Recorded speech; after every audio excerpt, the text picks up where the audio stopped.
Payot Libraire et l'Hebdo vous présentent Marque-Page.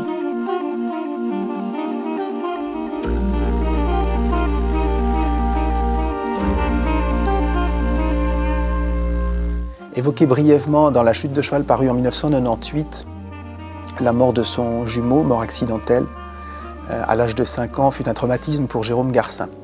La scène de l'enfant sortant précipitamment de la 403 familiale avant de s'envoler dans un crissement de pneus est un moment littéraire d'une angoisse déchirante. À 53 ans, Jérôme Garcin revient sur ce qui fut, ce qui est un drame pour lui-même et pour sa famille. Que serait devenu Olivier ? Quel autre lui-même il aurait été? Comment vivre avec cette ombre tutélaire, cette part manquée et manquante?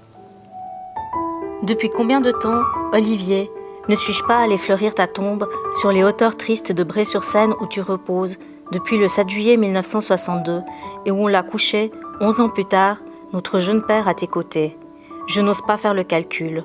Je m'en veux d'avoir laissé, saison après saison, notre mère y aller seule, avec un courage qui ne l'a jamais quitté et une émotion presque souriante où il me semble voir le prolongement de ce conte populaire dans lequel un enfant mort supplie sa maman de ne plus pleurer afin que son linceul puisse enfin sécher. On a parlé d'une écriture du regret pour qualifier le style de Jérôme Garcin. Cette écriture est ici au service d'une révolte que l'auteur ne peut cacher, celle d'une vie arrêtée trop tôt. Cette résurrection littéraire d'Olivier est bien, comme l'écrivait le poète Éluard, l'hommage à la victime raisonnable, au regard d'enfants perdus, celles qui ressemblent aux morts et qui sont morts pour être aimés. Payot Libraire et l'Hebdo vous ont présenté Marque-Page.